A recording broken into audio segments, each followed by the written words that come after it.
Content presented in Cheshire Corners is for educational and informational purposes only. Please consult a legal professional if you have any questions or concerns about the content of this disclaimer, this series, or the legal implications surrounding psychedelic substances in your jurisdiction.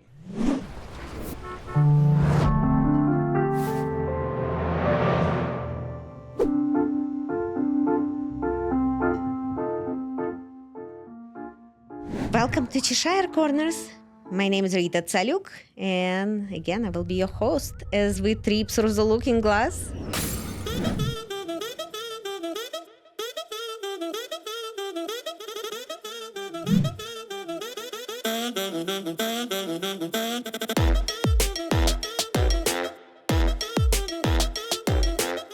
We have Valeria Martinez.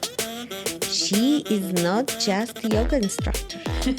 She's not just a holistic medicine practitioner.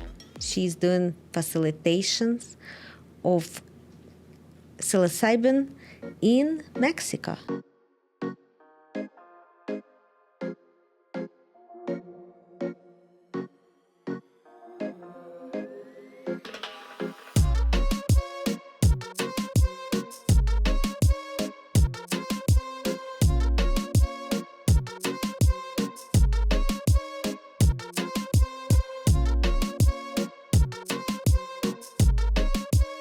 Is that true?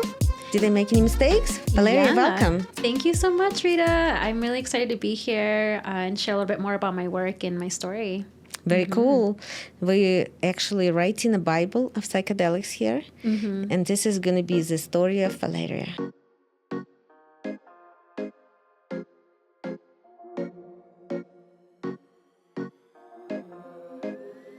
Yes, chapter.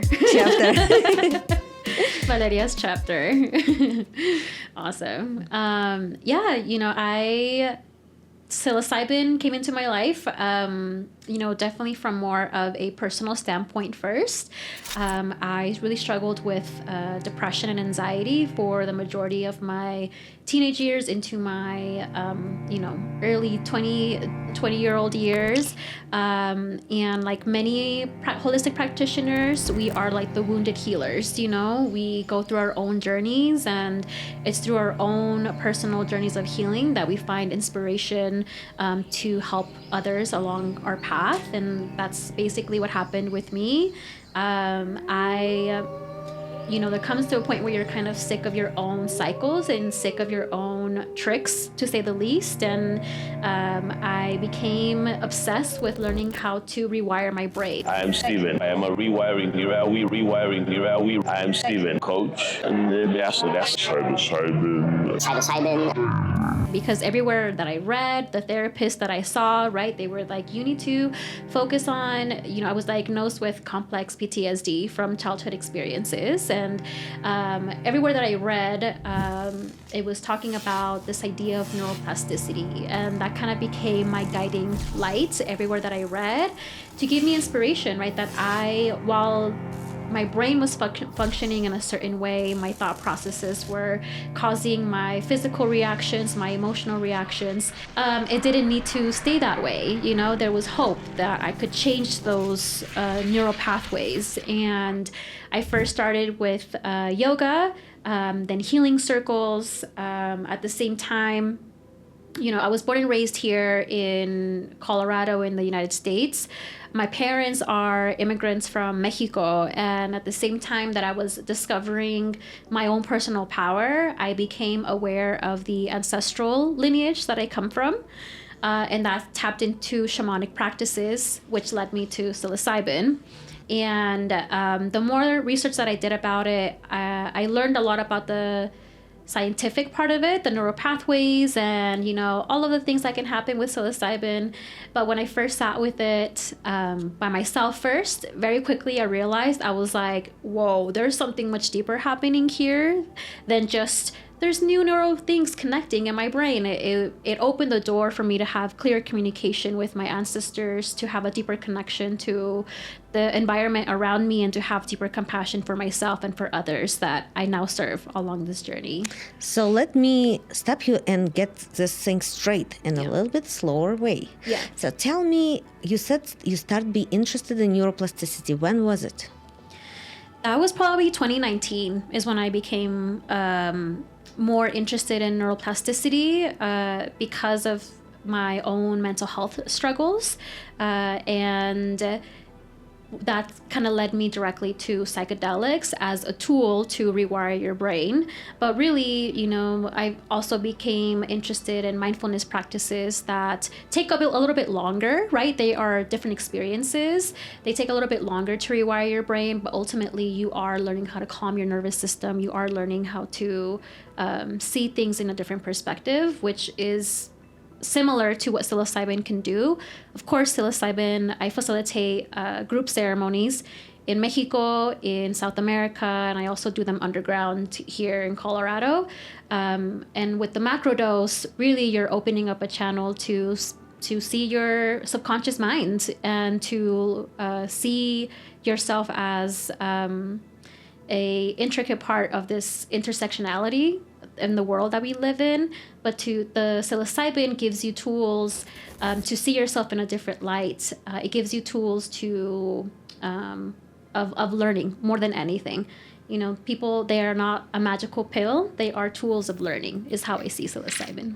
And I want to make sure that we drill down on all of it to make sure we understand it. And that's why I suggest everybody to put like on this video, put comments, questions, maybe let us know where we got it right or wrong. Subscribe to this channel and find Valeria's information down below in details. And just follow her on social media and anywhere else. And let me just get this straight from her because I think she's going a little bit too fast. Okay. So why would somebody young like you start looking for neuroplasticity? Mm-hmm. Because I was in deep emotional pain.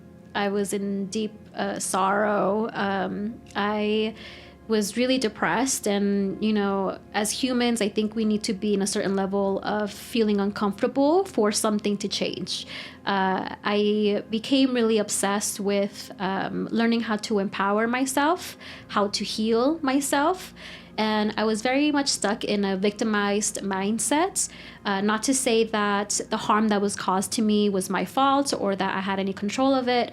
But I think I got to a point in my journey, I was probably 24 years old, where I was like, I can't live my life this way. And I'm the common denominator in all of these lived experiences, right? The toxic cycles of relationships that I was finding myself in, the self-harm, the self-criticism. Who's the common denominator in that? I am. And so therefore, I will be my own savior, and I will empower myself with different tools along the way.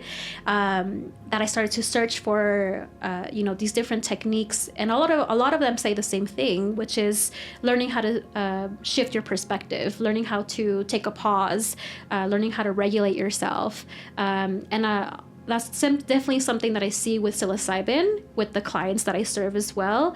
Is it gives us tools to even just be more self-compassionate with ourselves and see things in a different way. The same thing, these are not, they're not quick fixes. They give you homework assignments. These little mushrooms, they're beautiful spirits. They are ancient spirits that have so much wisdom to give to us if we are open to it. They're not going to take away our pain and fix us. They're going to say, Rita, remember when you did this and this and this? What if we did this instead? And it's up to you to then take those homework assignments outside of ceremony and apply them in your everyday life. It is those little habits that you begin to implement that later amount to huge changes in your personality and how you carry yourself and how you see yourself. So that's really how I see these mushrooms, is they're guides. They are tools of self-learning. They are not magic pills, though. And it still takes a lot of work after a ceremony to implement the changes. And I'm still not going to let you go too fast. Come back. Why did you have depression? I went through a lot of difficult childhood experiences. I lived in a really traumatic household. I internalized a lot of those experiences as I am unworthy, I am broken, I am unlovable. I'm not deserving of being protected. I'm not deserving of, feeling peace. I remember when I first started to embark on this journey, all I prayed for was for peace. I just want peace. I want clarity of mind. That's all I'm looking for.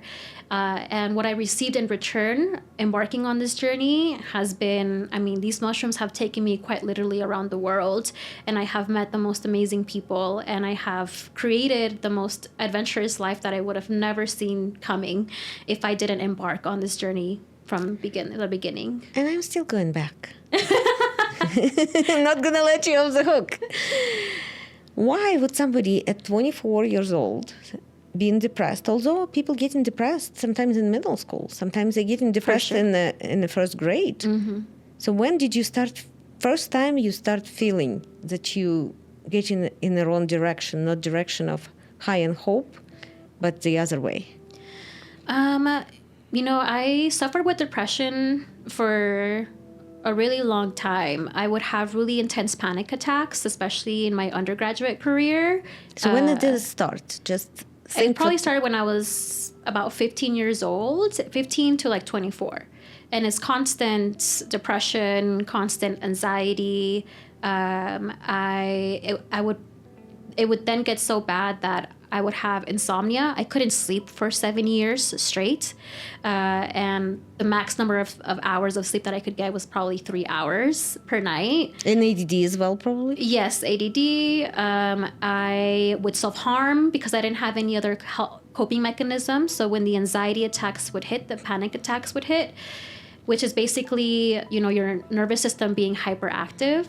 I didn't have any tools for how to control that. I didn't know what was happening within my body. And then you start having depression. Anxiety led to depression, right? Mm-hmm. Yes. Which led to numbing first through alcohol, through, I was in college at that time. So unfortunately, in college years, it's normal, right, to binge drink Thursday through Sunday. Social drinking?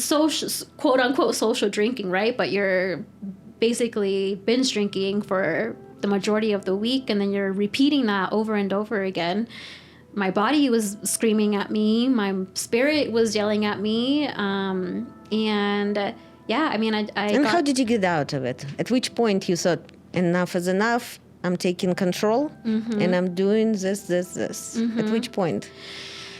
I think that I would blame the whole world for everything that I was feeling, and I would victimize myself, and I would put myself in situations where I knew I was not being valued, especially within romantic relationships. And, when you get your heart broken over and over again and you get treated like garbage, because internally that's what I felt about myself. And at some point, you have to I had to own my part of that cycle. And it was really painful. It was really painful to be treated really unfairly, and to feel deep anxiety for anything new. If I started a new job, I would not sleep for weeks because I was, afraid that I would mess up, or I was afraid that I wasn't good enough, or I was afraid that I wasn't smart enough. And I was afraid. It was all these these stories in my head that were exhausting and that were taking up so much energy. And I finally got to a point where I was really sick of it. It was really painful.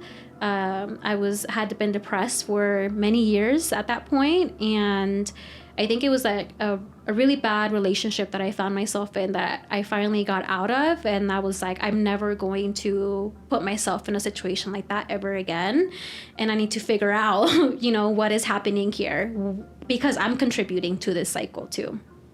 So it seems like, if I can kind of relate to my feelings, when I had it for different reason at different times, but you reached so deep down that maybe you got to some energy, mm-hmm. that was like dark hole energy, like black hole energy, and come back out with it. Mm-hmm. And then you had enough energy to take control of your life. Yes. I had no other choice, you know? I had no other choice. And the only ways that I remember I was driving and I was having a panic attack, and the only way that I learned how to self-soothe was to just yell, because my mind, my thoughts were spiraling, and they were just talking shit about myself, right? Like, I'm driving and I'm like, oh, you suck, you're so dumb, look at you can't even do anything right, blah, blah, blah. And at one point I just had to yell, and I'm like driving in the freeway, I'm yelling at the top of my lungs, and then I'm just like, clearly there's something wrong here. Clearly this is not normal. This is not healthy, you know? And on top of, another failed relationship where I'm giving so much of myself because I had that belief of being unworthy and being broken. And so what am I going to accept when I feel like I'm broken? I'm going to accept not even the bare minimum. I mean, like, horrible experiences. So when you think, how many percent of us who feel bad about themselves, who feel broken, and who blames themselves? How many people do you think, percentage-wise? I think it's probably a really well-kept secret that a lot of people have, and I actually will be hosting a women's circle next weekend, and the theme of that is She is Worthy, from hurting to healing is what I call that workshop, because I truly feel like, and that women's circle for 15 women sold out in like 3 days. Very cool. Because I think, and I was actually very self-conscious of putting it out there, where I was like, is this too deep? Is this too weird? Is this too intense? But it resonates, right? Because I think a lot of people do have that So wound. if you guess, what is your guess? How many percent? Ooh, I don't know. Just I would give me say a number. It has to be minimum half. I think it's more like 93. 93% of people have that worthiness wound, I'm sure. Because I think it's in the low side. Maybe it's all 100 of us. No, you're right. We all go through waves, and we all have those feelings of feeling unworthy of something, feeling not good enough. But in 16th century, there was a book written, Tanya. Wow. That was considered to be one of the best earlier psychological books. And the rabbi who wrote it, he said that explains the difference between guilt and shame. And the way he explained it, that all people divided in 3 categories. Saints, and there are very few of those, maybe 1 to 2 per generation in the whole world. So most likely we're not saints. And the rest population divided by 2 categories: people who trying and people who not trying. So every time that you think that you're not worthy, you should ask yourself, are you a saint? And if you're not saint, then why would you worry about it? You're just trying. I like that. I think it's a good tool because it's like a refreshing perspective. Like, oh yeah, I guess I'm not saint. That's no big deal. Yeah, you can just try. You can just try. Yeah. But see, you as a 24-year-old decide to discover it for yourself and decide to look into neuroplasticity. That means that you thought that your brain is not plastic enough to understand what happened to you and figure it out, and you need some help to understand this world. Absolutely. Yes. And I had definitely had to do EMDR therapy to understand more of those experiences and feel them, and also coupled with the daily maintenance, that we as humans need. Our bodies are machines, we're like, if you don't change your oil in your car, at some point it's going to break down. And so that's how I see meditation, yoga, journaling, sitting down and praying on my altar, or whatever religious, spiritual practice people have. It's daily maintenance, of the spirit, of the soul, of the body, so that you can show up as your best self, to try even, and to keep that perspective. I've just recently listened to one of the Harvard professors talking that our metabolism and brain metabolism depends on our psyche and on how we're handling trauma a lot. Because if we have trauma that goes to the same small intestine, and as much of the vitamins we may take or probiotics, that trauma eats it alive too. Absolutely. But then going back to Stan Grof said that trauma starts when you in the wound. So how many of us you think had trauma? All of us. We all have trauma. And like you said, you know, if it starts in the womb, as women, we're already born with the eggs that, you know, are going to eventually, if we choose to have kids, to grow into kids, right? So probably my kids are already going to endure some of the trauma that I went through. Yeah, epigenetics, right? Yeah, epigenetics, exactly. And so there's always some level of either, you know, ancestral, genetic, or even like your own individual trauma that you carry. And I think that's also a huge opportunity that psychedelics gives us. It opens up a portal, not just for what you have gone through in this lifetime, but how it's related to your ancestral lineage. And I think for me, as a Mexican American, finding this medicine and then finding teachers in Mexico and South America that I've been apprentice of, they have taught me how to navigate that space. And I'm actually working on a case study now based on the clients that I work with, really exploring that link between psychedelics and the ancestral healing, and how the ancestral healing impacts the individual, the family dynamic, and then the wider community as well, because we're all interconnected. And there's that's one part that I feel in this psychedelic conversation, as the psychedelic space is expanding, I don't want to forget about that linkage, you know? Like, yes, the neuroscience is so beautiful and so empowering, and that's what got me into this space. But very rarely in my integration circles do I ever hear someone say, you know what? I felt this neural pathway reconnect with this neural pathway. It's that they don't say that. They say, wow, I met my great-grandmother, and she showed me that my divorce is also linked to her story because she couldn't leave her husband in that time because she depended on her husband. And so she had to withhold all of that trauma living with that man that abused her. But I was brave enough to break that lineage, and I was brave enough to have courage to walk away from my divorce and my husband. You know, that is what people are talking about. And about a year ago, we had another episode that called Take Drama Out of Trauma. Because we do all have traumas in our life. But Yes. if instead of making it a drama, we know how to deal with it, we know how to heal it, and that's where the psychedelics come in and everything around them, the whole psychology around psychedelics. So coming back to your yoga, coming back to your retreats, tell me what you do, how people can find you, and how they can join your yogas. Yes. So I started the Balam Sanctuary. Balam is Balam. It's Mayan for jaguar.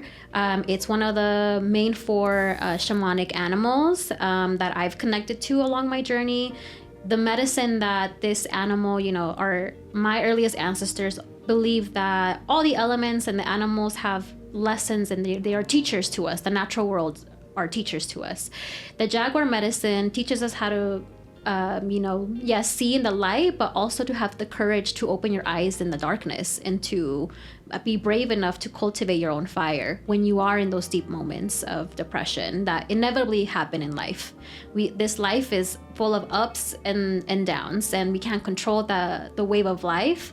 What we can control is how we keep our raft afloat through all of the highs and lows. And that raft is made up of tools, right? The different boards.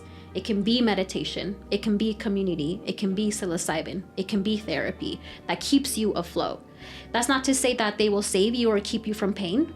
That is not the main point of this life journey. I think that there's a lot of wisdom that comes when we feel sorrow and when we feel depressed. And that's part of life. It's part of the human experience. What these tools help us is they help us how to cope and how to get through it until we can reach the light again. So you can find me at thebalamsanctuary.com. I'm on Instagram at the Balam Sanctuary as well. We facilitate in both English and Spanish. We offer bilingual spaces.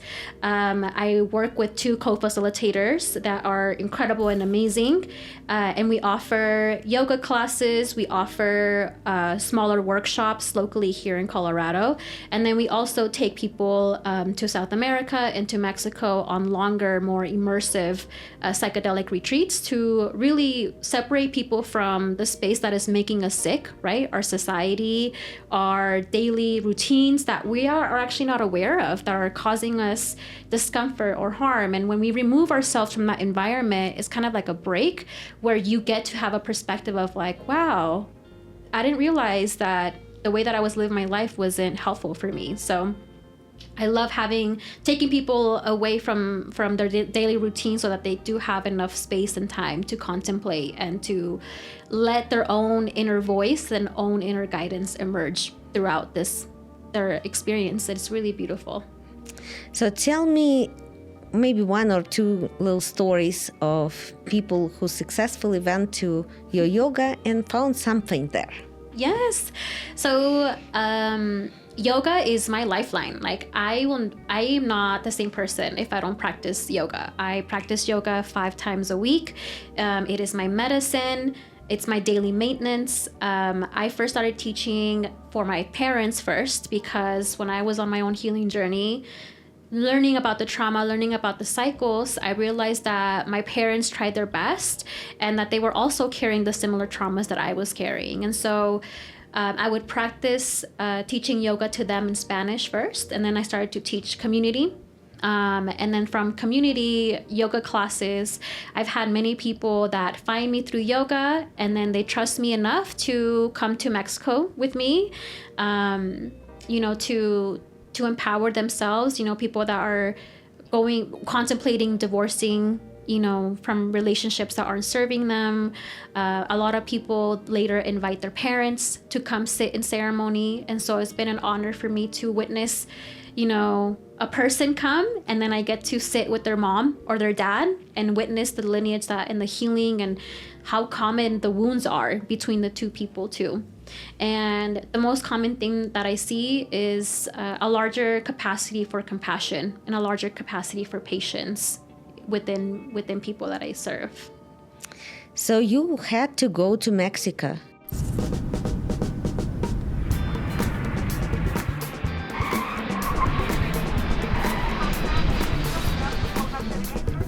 To do retreats and to do psychedelics, to stay in the legal spectrum. But Right. now psychedelics coming to you here in Colorado. I know. And I was born and raised here in Colorado. And that's actually something that the medicine showed me a couple years ago too, was to continue doing my work so that I could gain the compassion and the experience. And it hasn't been easy. This work is far from easy. To sit with people for 4 to 6 hours at a time while they are in a very vulnerable space, consciously, physically, emotionally, it's really taxing. And you have to learn how to build stamina for that. And you have to learn how to build compassion for people and how to cultivate your own medicine, your own power, and how you're able to stay calm in moments of panic or in moments of resistance. And it's been so rewarding and so beautiful, but it's been really hard. It's not easy. It's not an easy role. But the medicine has, from the beginning has really shown me there will be a time. There will be a time where you have the perspectives of living outside of the United States, experiencing this medicine, so that you can come back home and show people and hold a space for people with this medicine so that they can reap the rewards from it too. Okay, so now let's close your eyes and think what's going to happen this year here in Colorado. Oh my gosh. What do you think? We are in a very difficult time. When we think about innovation, when we think about opening brand new doors and brand new avenues, it's going to come with a lot of challenges. It's going to come with a lot of resistance to the norm. But we are pushing boundaries, right? So it's not meant to be easy. And so we need to have a certain level of resilience, and we also need to have a certain level of openness and being humble and understanding that we don't know anything, actually. And that's something that I've learned through ceremony after ceremony, is surrendering and trusting myself, trusting the space, and understanding that what is going to unfold is meant to unfold. But always keeping an open mind, always keeping an open perspective of learning. We never know everything. So it's important. It's going to be hard. It's going to be difficult. It's going to take resilience. And we have such a great, huge opportunity to help humanity achieve greater balance and harmony and compassion through this medicine. But it will be hard. As one person said, we're going to stay hungry and stupid as long as we can. Hungry and full, but that's how we want to be in our life. We always want to be hungry and full, because otherwise there's nothing interesting anymore. But this is great time. This is like one of the lifetime opportunities to do something that's bigger than yourself and to do something that you've never done before. Yes, and I think it's important too to, link it back to the history, right, of why even psychedelics even became illegal, right? When I spent time down in South America,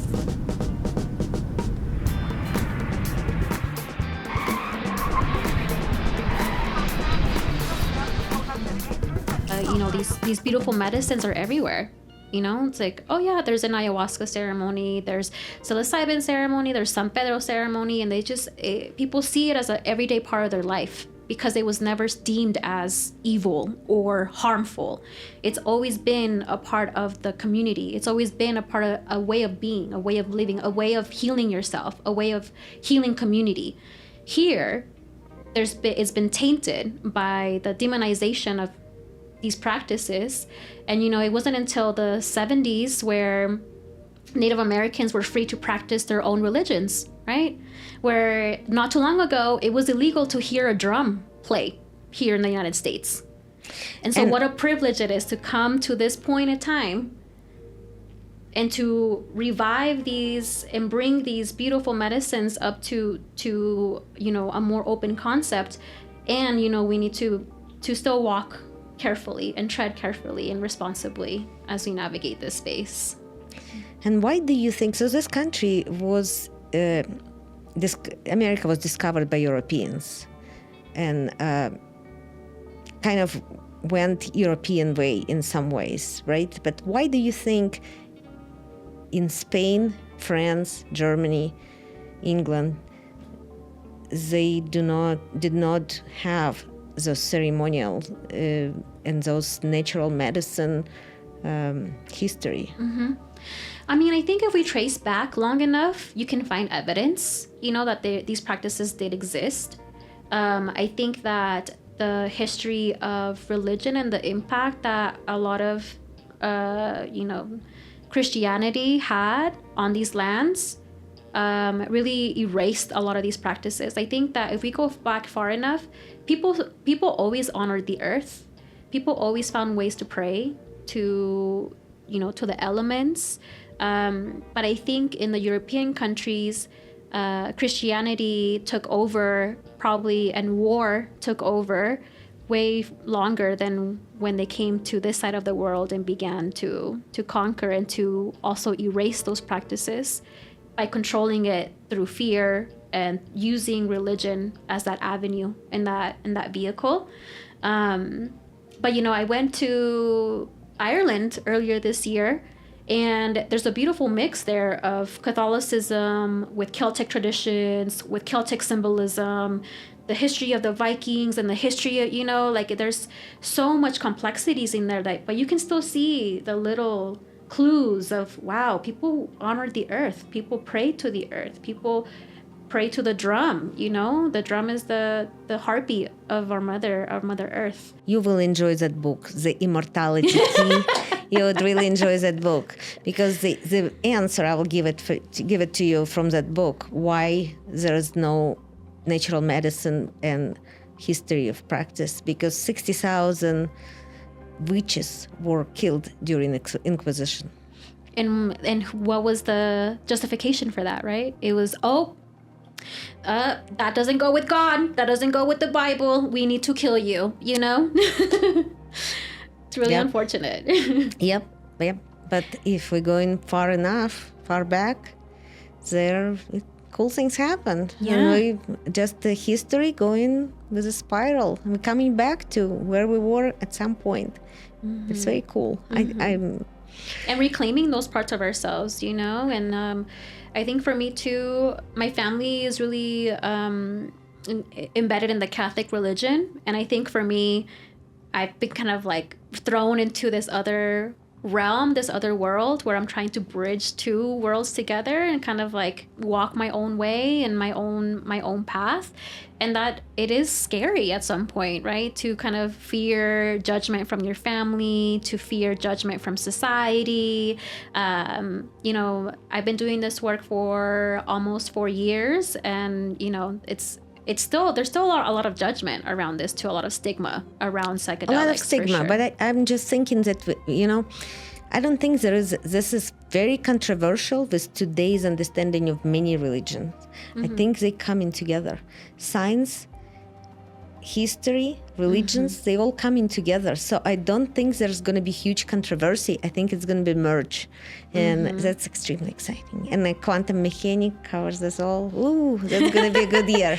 Yeah. It is a really exciting time. Thank you so much. I think it was a great conversation. And you guys, again, please like, subscribe, put comments in, and read the details. Try to find us. We're all here. We're trying to build a community. Welcome to Colorado 2025. Thank you for having me. Thank you. Yay. Thanks, Rita. Sure. It's fun. I love it.